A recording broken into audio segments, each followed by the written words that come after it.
Hadirin jamaah sekalian rahimani wa rahimakumullah.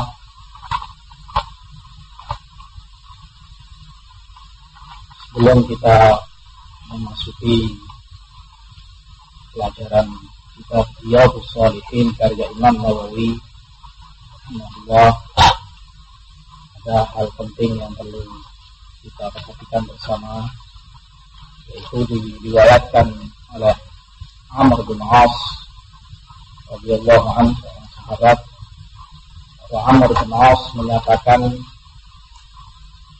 aku menulis setiap apa yang diucapkan Rasulullah sallallahu alaihi wasallam.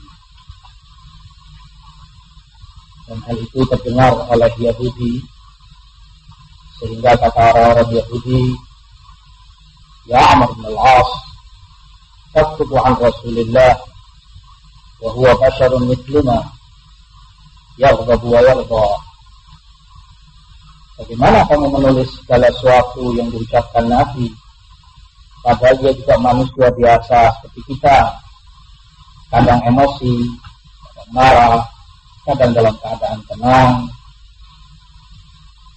Karena bimbang, Amr bin As mengadukan hal itu kepada Rasulullah sallallahu alaihi wasallam, dan Rasulullah sebutkan kepada Amr, ya Amr, uktub fawalladhi nafsi biyadih ma kharaja min hadza illa al-haq. Amr, teruslah engkau menulis. Tulis setiap apa yang kau dengar dariku, demi yang jiwaku ada di tangannya, yaitu Allah. Tidaklah keluar dari ini, sambil dia menunjuk ke lidah beliau sallallahu alaihi wasallam, kecuali hak, kecuali benar. Hadis ini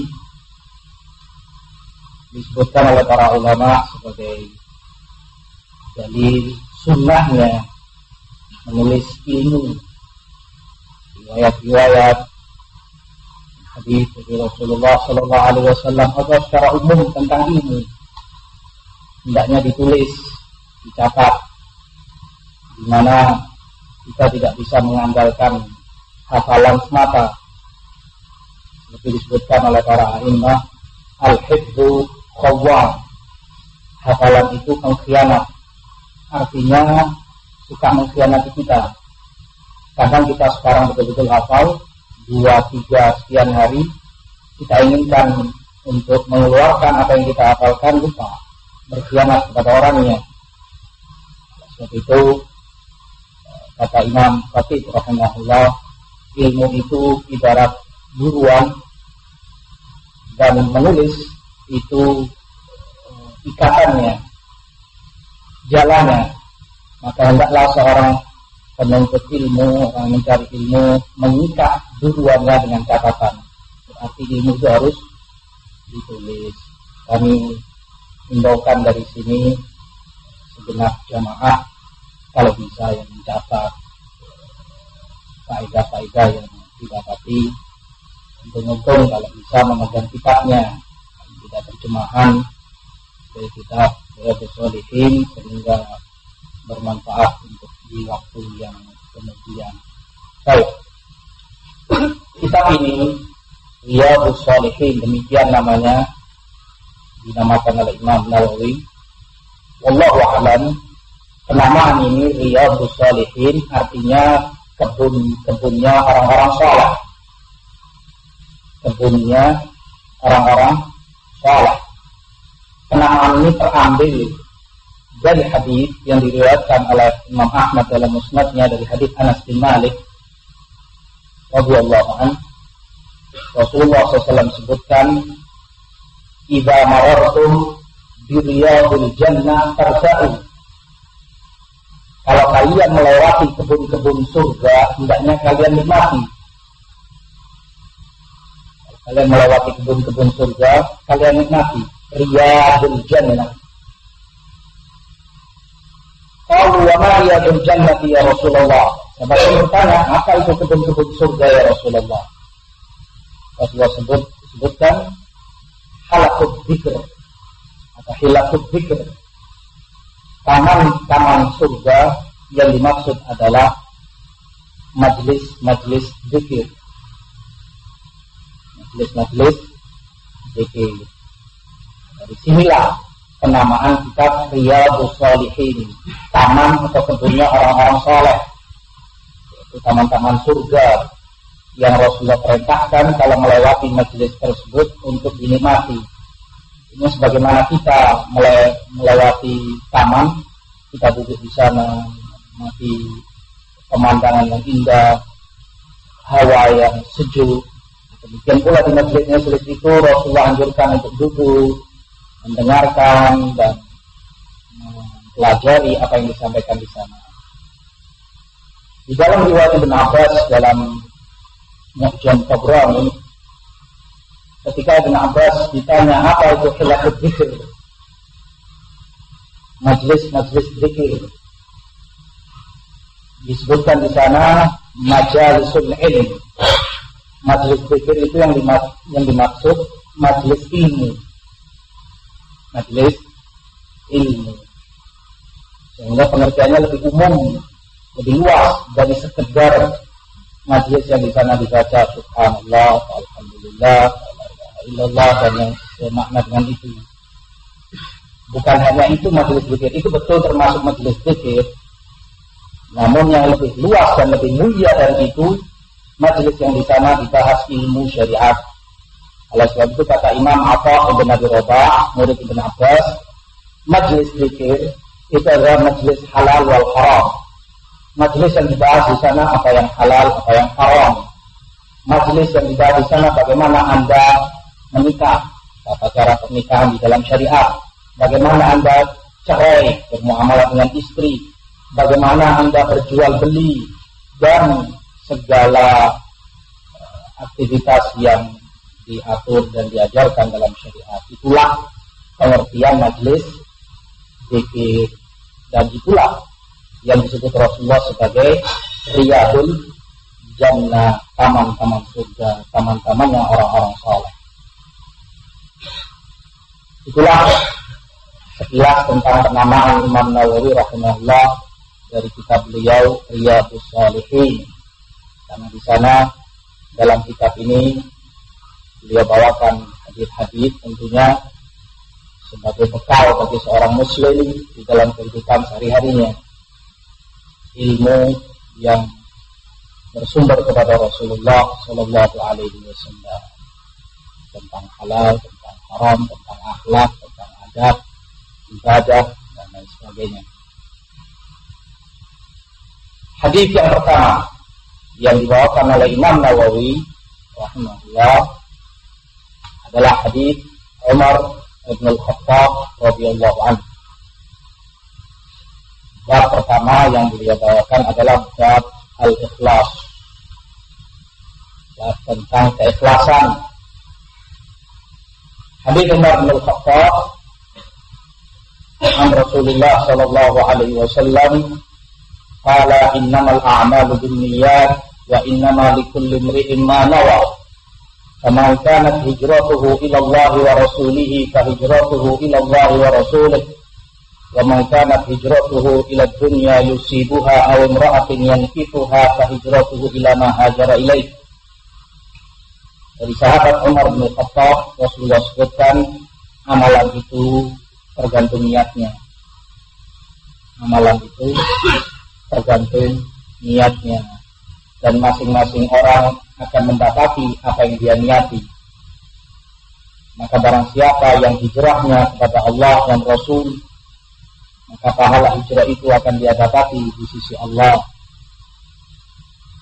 Dan barang siapa yang hijrahnya untuk mendapati dunia atau mengejar wanita untuk dia nikahi, maka hijrahnya pun sebatas apa yang dia kejar, mendapati dunia atau wanita, sementara pahala di sisi Allah tidak dia dapati. Bab yang pertama ini babul ikhlas. Keikhlasan ini merupakan perintah Allah kepada kita kaum mukminin di dalam beribadah kepada Allah Dalam surat Al-Bayyinah Allah sebutkan wa ma umiru illa liya'budullaha mukhlishina lahud-din hunafa wa yuqimus shalah wa yu'tuz zakah wa dzalika dinul qayyimah. Tidaklah mereka diperintah kecuali untuk ikhlas kepada Allah dalam beribadah dan hunafa menyimpang, diperintah untuk menyimpang dari mensekutukan Allah dalam niat kepada yang lainnya, meninggalkan niat-niat lain untuk selain Allah, mendirikan salat dan menunaikan zakat, dan itulah agama Allah yang lurus. Keikhlasan dalam beribadah kepada Allah maknanya adalah seorang hamba ketika beribadah melakukan amalan hanya mengharapkan ridha Allah, hanya menginginkan pahala di sisi Allah semata. Sebagaimana dalam firman Allah yang lain, fa'budillah mukhlishan lahud-din, beribadahlah engkau kepada Allah dengan mengikhlaskan amalanmu hanya untuk Allah, tidak mengharapkan pujian orang, tidak ingin dilihat orang. Itulah keikhlasan di dalam beribadah kepada Allah. Murni ibadah itu hak milik Allah sehingga diharamkan untuk Allah disekutukan dengan yang lain. Dalam hadis qudsi Allah menyebutkan, ana aghna syuraka'i 'anil syirk, man asyraka ma'iya ghairi taraktuhu wa syirkah. Aku zat yang maha suci dari kesyirikan, dari persekutuan, maha kaya, maha tidak butuh, sehingga siapa yang mensekutukan aku dalam beribadah dengan selainku, aku tinggalkan dia bersama sekutunya. Kalau dia mensekutukan Allah, dia niat untuk Allah, juga niat untuk dipuji, Allah tinggal amalan itu, tidak Allah terima, dan dia hanya mendapati pujian yang dia harapkan. Sementara nilai inti ibadah itu, pahala Allah, terlewatkan dari dia, dan ini sungguh kerugian yang besar. Ini keikhlasan merupakan syarat pertama dalam ibadah, dalam beramal. Syarat mutlak yang pertama, agar seorang hamba hanya mengharap pahala Allah, hanya menginginkan keridhaan Allah dengan amalannya, tidak dia inginkan selain itu. Untuk memperjelas makna keikhlasan ini, apa yang dimaksud dengan ikhlas dan bagaimana Allah serta Rasulnya membimbing kita untuk ikhlas, berikut dibawakan oleh Imam Nawawi beberapa hadis. Yang pertama barusan telah kita baca, hadis Umar bin Khattab radhiyallahu anhu tentang amalan itu tergantung niat orangnya. Hadis ini demikian diriwayatkan oleh Bukhari dan Muslim dan seluruh para imam, Abu Dawud, Nasa'i, Tirmidzi dan Ibnu Majah, dan seluruh imam-imam hadis lainnya, dari sahabi Umar bin Khattab. Sebelum kita memasuki hadis, perlu kita sedikit mengenal biografi Umar bin Khattab, karena beliau yang meriwayatkan hadis ini dan menyampaikannya kepada kita. Ya, hak beliau untuk kita kenal sedikit banyak tentang gambaran siapa beliau. Beliau adalah Umar bin Khattab ibn Nufail ibn Adi ibn Lu'ay Al-Adawi Al-Quraisy, dari Quraisy tentunya. Kunyah beliau Abu Hafs, Kunyah itu seorang yang menamakan diri dengan Abu. Abu siapa? Abu itu artinya bapak. Abu Hafs berarti ayahnya Hafs. Umar bin Khattab berkunyah dengan Abu Hafs, padahal beliau tidak punya anak yang namanya Hafs. Ada beberapa anak beliau, namanya Hafsah, Abdullah. Hafs nggak ada. Nggak ada anak beliau yang bernama Hafs. Ini menunjukkan boleh bagi seorang muslim berkunyah dengan selain nama anaknya. Berkunyah Abu Fulan, walaupun Fulan itu bukan anaknya. Dia nggak punya anak yang namanya Fulan. Kalau si Ahmad punya anak dua, pertama namanya Abdullah, yang kedua namanya Ali. Nggak harus dia menamakan Abu Abdullah atau Abu Ali.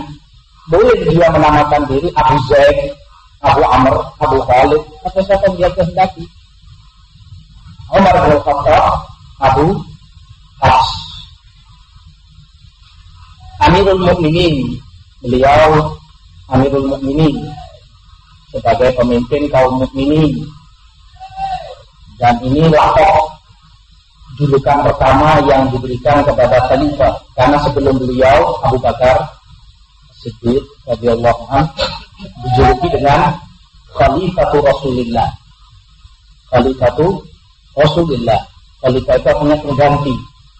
Begitu Rasulullah wafat, digantikan kedudukannya oleh Abu Bakar, memimpin umat. Setelah Abu Bakar wafat, semula ketika Umar naik dijuluki Khalifatu Rasulullah, penggantinya pengganti Rasulullah, karena beliau menggantikan Abu Bakar.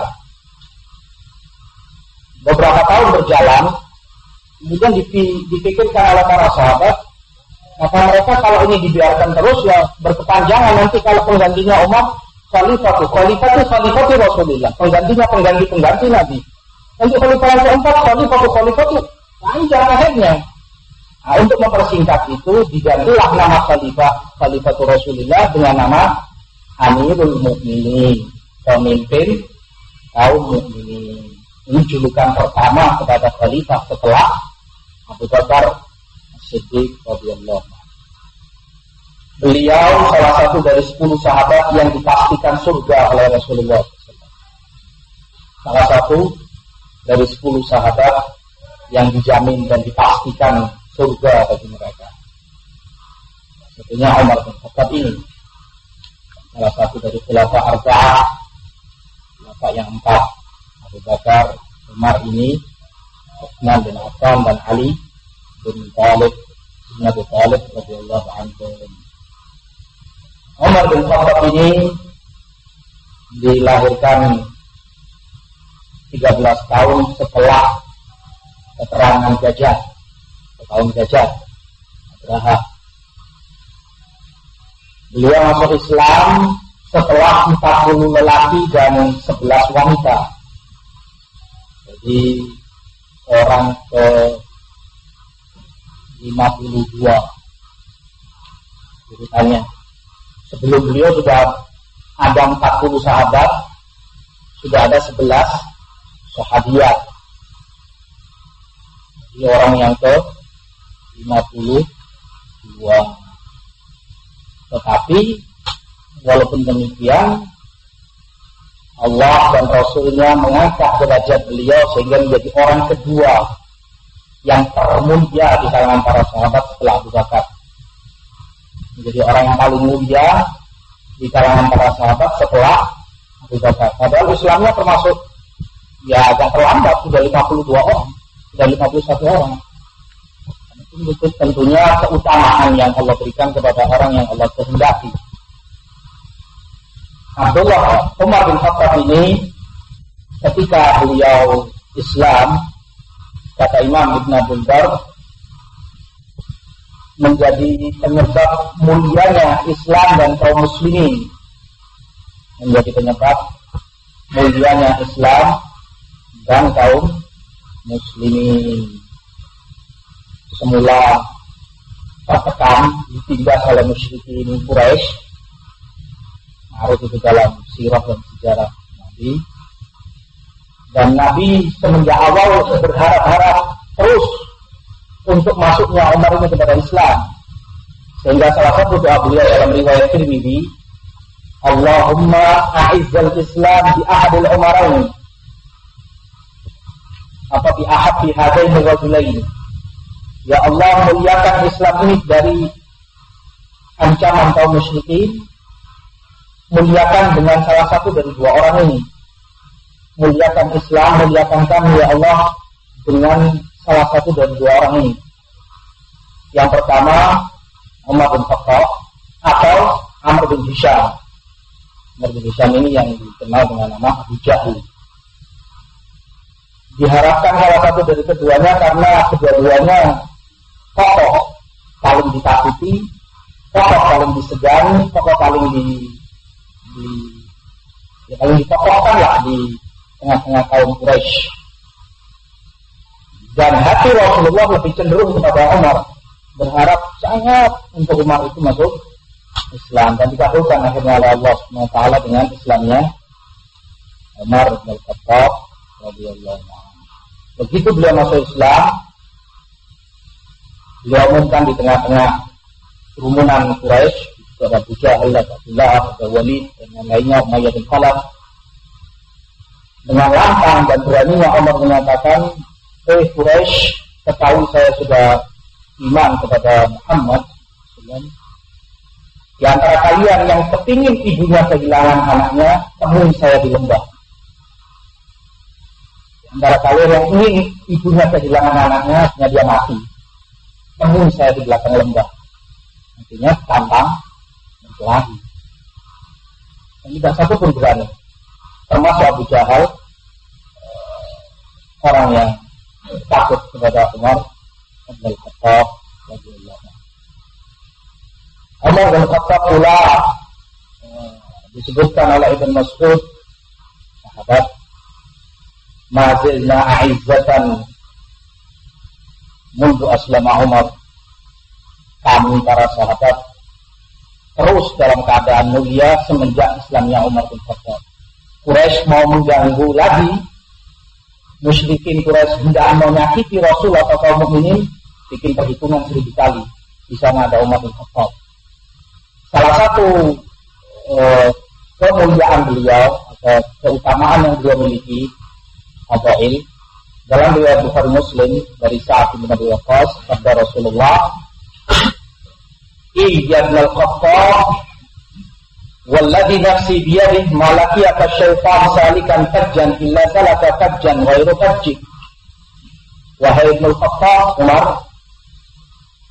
demi yang jiwaku ada di tangannya, ketika kamu melewati suatu lorong di jalan, pasti syaitan mencari jalan yang lain yang berani bertemu dengan Umar bin Khattab. Syaitan lari dari Umar bin Khattab radhiyallahu anhu. Ini cukup sebagai kemuliaan dan kebesaran beliau radhiyallahu anhu wa arda.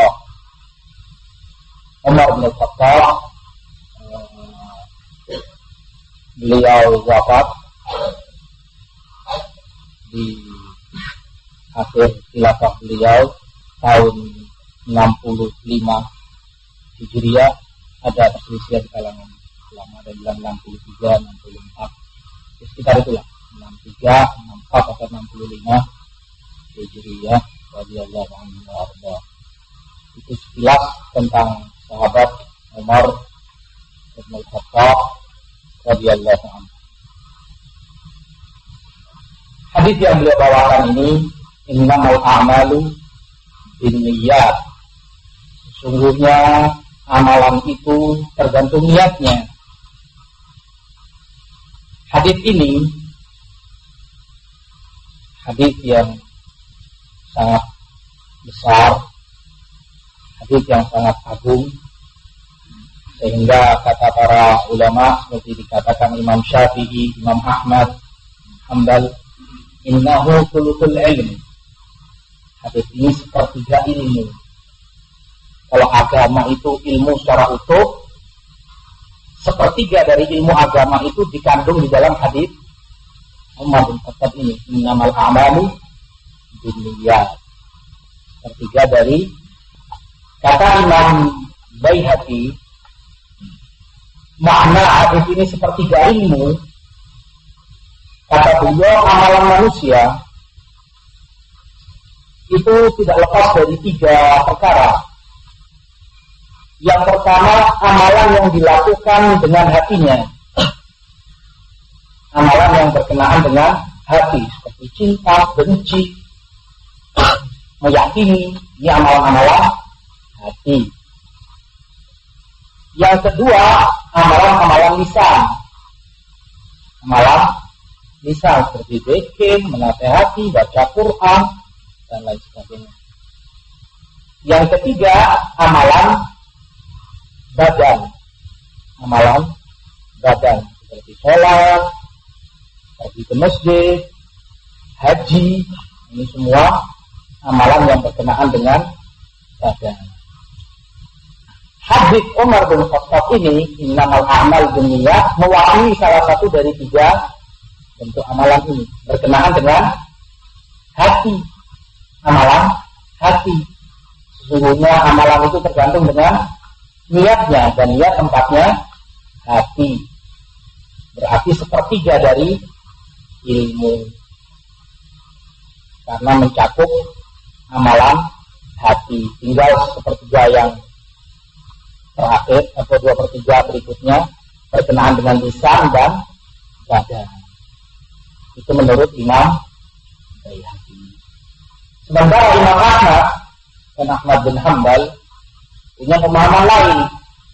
Kata beliau, Islam, kalau saya perhatikan, terfokus intinya itu pada 3 hadis. Banyak ini hukum Islam, luas, banyak sekali. Dan Imam Ahmad masuk akal menyatakan demikian. Beliau punya 1 juta riwayat lebih menguasai hadis. Kalau saya perhatikan, kata beliau, intinya pada 3 hadis. Hadis yang pertama, hadis Umar bin Khattab ini, innamal a'mal binniyat. Amalan itu tergantung niat orangnya. Hadis yang kedua, hadis Nu'man bin Bashir, al-halalu bayyin wal haramu bayyin, dan seterusnya. Hadis yang ketiga, hadis Aisyah Ummul Mukminin radhiyallahu anha, man 'amila 'amalan laisa 'alaihi amruna fa huwa raddun. Keterangannya, menurut Imam Ahmad, Islam itu kalau mau diringkas sudah tersebutkan di dalam hadis Nu'man bin Bashir, al-halalu bayyin wal haramu bayyin. Yang halal itu jelas, Allah sebutkan di dalam ayat-ayatnya, Rasulullah sebutkan dalam hadis-hadisnya. Dan yang haram pun sudah jelas. Yang haram disebutkan oleh Allah dalam ayat-ayat Quran dan disebutkan pula oleh Rasul dalam hadis-hadis beliau. Jelas Islam itu ya itulah. Perintah-perintah, larangan-larangan, halal, haram. Ini sudah tersebut dalam riwayat Nu'man bin Bashir. Inti perintah dan syariat Allah ya kembali kepada itu. Halal itu jelas, haram itu jelas. Kan begitu. Sholat termasuk perintah, khamr, zina termasuk larangan, jelas semuanya. Ini sepertiga hadis Nu'man bin Bashir. Di dalam mengamalkan Islam itu, mengamalkan perintah Allah, meninggalkan larangan-larangannya, mengambil yang halal, meninggalkan yang haram, perlu 2 syarat. Syarat yang pertama, ikhlas untuk Allah. Hanya untuk Allah. Dan itu yang dibahas dalam hadis Umar bin Khattab ini. Innamal a'mal binniyat. Itu kata Imam Nawawi memasukkannya dalam bab ikhlas. Ini bahasan tentang ikhlas hadis Umar bin Khattab ini. Berarti ini sepertiga yang kedua. tentang ikhlas dalam mengamalkan Islam tadi. Tinggal yang terakhir, seperti yang terakhir adalah di dalam mengamalkan Islam itu pula tidak cukup ikhlas saja. Modalnya tidak hanya ikhlas, tetapi juga mengikuti dan mencocoki ajaran Rasulullah Sallallahu Alaihi Wasallam, mencocoki, meniru tuntunan Nabi Sallallahu Alaihi Wasallam. Dan itu tersebut di dalam hadits Aisyah tadi. Barang siapa yang beramal dengan amalan yang tidak dianjurkan oleh kami, amalannya itu tertolak. Lengkaplah sudah. Seperti yang pertama hadits Nu'man, seperti yang kedua hadits Umar ini, seperti yang terakhir hadits ini kita sebutkan sebagai bukti bahwa sedemikian rupa para ulama memuliakan hadits Umar ini. Sampai-sampai mereka sebutkan sepertiga dari ilmu. Artinya, kalau kita benar-benar memahami hadits ini, mengerti betul apa yang dimaksudkan oleh Rasulullah SAW, lihat keterangan para ulama tentang hadits ini, paling tidak sepertiga global dari Islam sudah kita pahami. Itu sungguh suatu ilmu yang sangat mulia. Ini tentang pernyataan Imam Syafi'i dan Imam Ahmad tentang besarnya dan mulianya hadits Umar bin Khattab ini.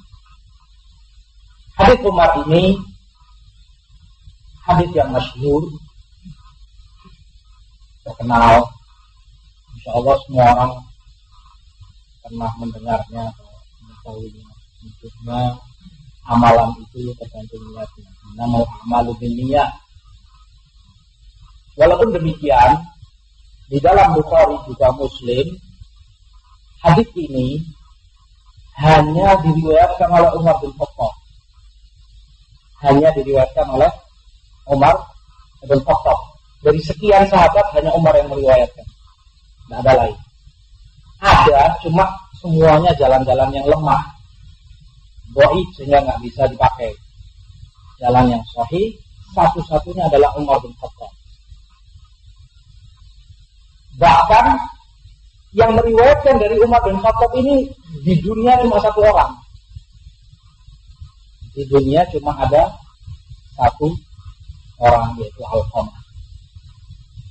Alqamah di kalangan tabi'in. Tidak ada yang meriwayatkan kecuali Alqamah. Bahkan dari Alqamah ini nggak ada yang meriwayatkan kecuali satu orang juga, namanya Muhammad bin Ibrahim At-Taimi. Muhammad bin Ibrahim At-Taimi. Bahkan dari Muhammad bin Ibrahim At-Taimi ini nggak ada yang meriwayatkan kecuali satu orang, yaitu Yahya ibn Sa'id Al-Ansari. Di sanadnya dari ganjil, betul-betul tunggal itu yang meriwayatkan, Yahya bin Sa'id. Dia hanya meriwayatkan dari satu orang, Muhammad bin Ibrahim. Muhammad hanya meriwayatkan dari Alqamah. Alqamah hanya meriwayatkan dari Umar bin Khattab. Gak ada sama kecuali ini dari hadits ini. Padahal haditsnya sangat terkenal. Nah, dari Yahya bin Sa'id ini, kemudian hadits ini tersebar, diriwayatkan. Yang meriwayatkan dari Yahya bin Sa'id ini disebutkan lebih dari 700 ulama, 700 perawi dari Yahya bin Sa'id.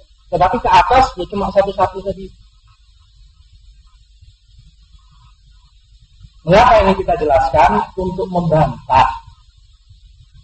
membantah pernyataan sesat bahwa hadits ahad itu tidak bisa dipakai di dalam agama. Hadits ahad maksudnya hadits yang diriwayatkan oleh satu orang. Nah, bisa itu meragukan. Hadits ini semua muslimin mensepakatinya.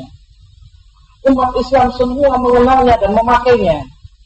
Ternyata yang meriwayatkan cuma satu orang.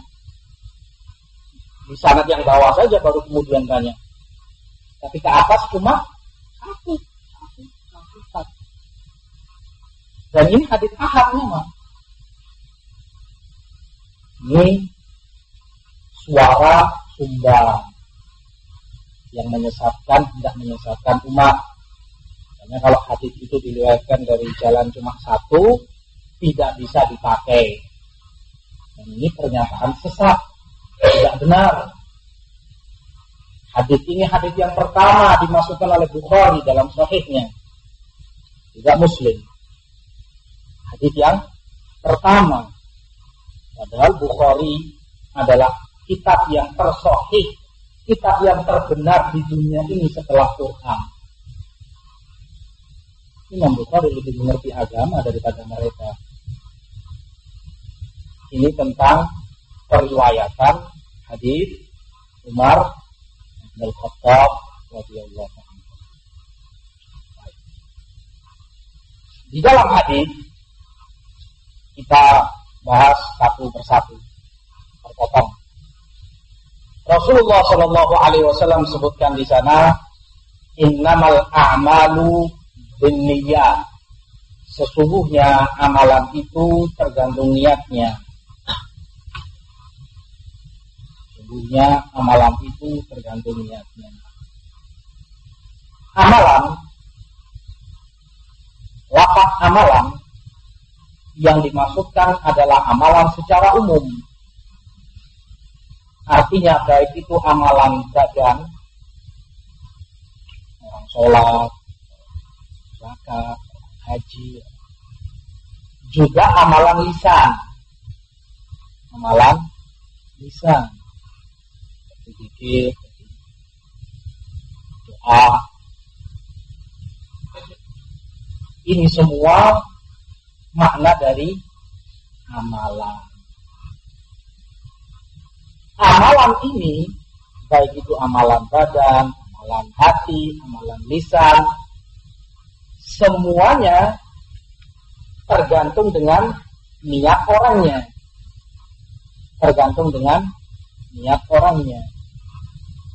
Kata Imam Ibnu Daqiqil Id, maknanya tergantung dengan niatnya itu salah satu dari dua kemungkinan. Yang pertama, sah tidaknya amalan itu. Sah atau tidaknya suatu amalan tergantung dengan niatnya. Makna yang kedua, sempurna atau tidak sempurnanya amalan tergantung dengan niatnya. Itu yang dimaksud amalan itu tergantung dengan niatnya. Tergantung yang dimaksud itu imma sah atau tidaknya, atau sempurna atau tidak sempurna. Dan amalan yang dimaksud di sini adalah amalan-amalan yang disebut oleh Allah atau Rasulullah Shallallahu Alaihi Wasallam. Amalan-amalan Islam. Yang dimaksud adalah amalan-amalan Islam. Orang sholat, sah atau tidak sholatnya tergantung niatnya. Atau kemungkinan kedua tadi, sempurna atau tidak sholatnya tergantung niatnya. Orang mau haji, sah atau tidak hajinya tergantung niatnya. Atau sempurna atau tidak hajinya tergantung niatnya. Atau amalan-amalan yang lainnya, silahkan dimasukkan dalam kaidah ini. Amalan-amalan yang dimaksud hanyalah amalan-amalan Islam. Amalan yang disyariatkan oleh Allah dan Rasulnya. Begitu kata Imam Ibnu Daqiqil Id rahimahullah. Kenapa demikian? Karena ada sebagian orang menyalahgunakan hadis ini, bahwa amalan itu tergantung niatnya. Padahal amalan itu bukan amalan Islam. Amalan itu dari awal sudah bukan perintah Allah, sudah bukan ajaran Rasul. Disalahgunakan dengan menggunakan hadis ini. Wah, amalan itu kan tergantung niatnya, tergantung niat orangnya. Misal, orang melakukan kemaksiatan Allah, melakukan kemaksiatan,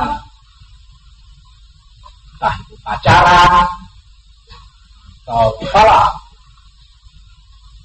ketika ditegur, nggak boleh, siap, dibantah. Amalan itu tergantung niatnya. Ya salah, itu bukan amalan Islam, bukan perintah Allah, bukan ajaran Nabi-Nya. Sehingga jangan disangkut pautkan dengan hadis Umar bin Khattab. Rasulullah sebutkan amalan tergantung yang niatnya itu amalan-amalan Islam, amalan-amalan yang disyariatkan oleh Allah dan Rasulnya.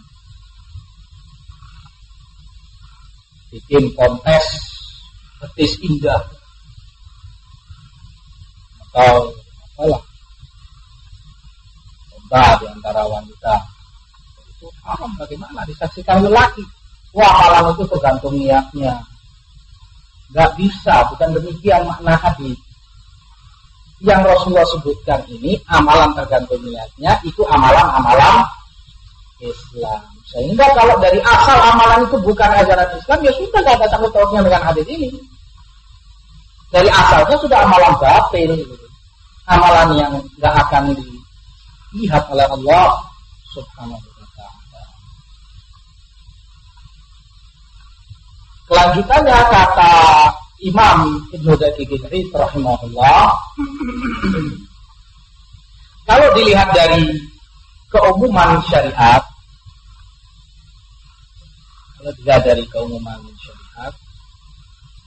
bahwa amalan itu tergantung niatnya, itu lebih banyak dilarikan kepada makna sah atau tidaknya, sah atau tidaknya amalan itu. Kalau dilihat dari keumuman syariat, keumuman dalil-dalil yang ada, amalan itu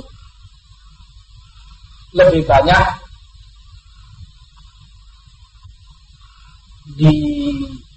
dijelaskan tentang sah atau tidaknya, tergantung niat si pelakunya yang mengamalkannya. Dikenal dengan sah atau tidaknya, terutama bab ikhlas ini, terutama tentang bab ikhlas. Berarti berkaitan dengan amalan yang dilakukan orang. Kalau dia mensekutukan Allah dengan yang lain di dalam beramal, maka amalannya itu tidak sah. Oleh sebab itu Allah sebutkan tadi dalam hadits qudsi, barang siapa yang mensekutukan aku dengan yang lainnya, aku tinggalkan dia bersama sekutunya. Allah nggak mau menerima ketika disekutukan dengan yang lain. Adapun para ulama yang lain menjelaskan bahwa makna yang kedua, kesempurnaan amalan, itu juga punya kekuatan makna di dalam hadis Umar ini, sempurna atau tidaknya amalan. Sehingga kesimpulannya, kata para ulama, tergantung dilihat. Kalau dari awal orang mau beramal, yang memicu dia, yang mendorong dia untuk beramal itu sama sekali bukan Allah, dia tidak mengharapkan pahala sama sekali. Dari awal dia ingin popularitas dia dapati. Yang mendorong dia untuk mengerjakan amalan itu memang ingin jabatan atau ingin dunia. Kalau semacam ini berkaitan dengan tidak sahnya amalan dia. Karena dari awal memang bukan Allah yang mendorong dia untuk beramal. Dia nggak menginginkan pahala Allah. Yang kedua, tatkala seseorang beramal, semula yang mendorong dia beramal adalah ingin mendapat pahala Allah. Berangkat sholat ke masjid, misalnya, dia ingin ridha Allah, dia ingin pahala. Sudah di masjid, ketemu banyak orang, dilihat, masuk syaitan kepada dia. Ini dilihat orang. Tadi percantik sholatnya, bacaannya diperindah, akhirnya tercampuri dengan niat-niat dia kepada Allah, juga kepada selain Allah, makhluk. Yang semacam ini berkaitan dengan yang kedua, kesempurnaan amalan ini. Semula dia bagus, dia berniat untuk Allah, tetapi kecampuran dengan niatan-niatan kotor, menginginkan selain ridha Allah. Nah, yang ini mengurangi kesempurnaan amalannya, mengurangi kesempurnaan amalan dia. Sholatnya sah, tetapi pahala sholat itu, kesempurnaan tentunya yang diinginkan, kesempurnaan dalam beramal, pahalanya kan itu yang diinginkan orang dalam beramal, kita maukan. Nah itu akhirnya nggak didapati, nggak sempurna amalan itu, cacat, amalan itu nggak utuh karena tercampuri, ternodai dengan niat-niat kepada selain Allah. Amalan manusia tergantung niatnya. Nah, kalau dia campuri dengan niatan kepada selain Allah, maka amalannya itu berkuranglah kesempurnaannya. Kita cukupkan sekian karena waktu. Wallahu ta'ala alam. Muhammad sallallahu alaihi wasallam.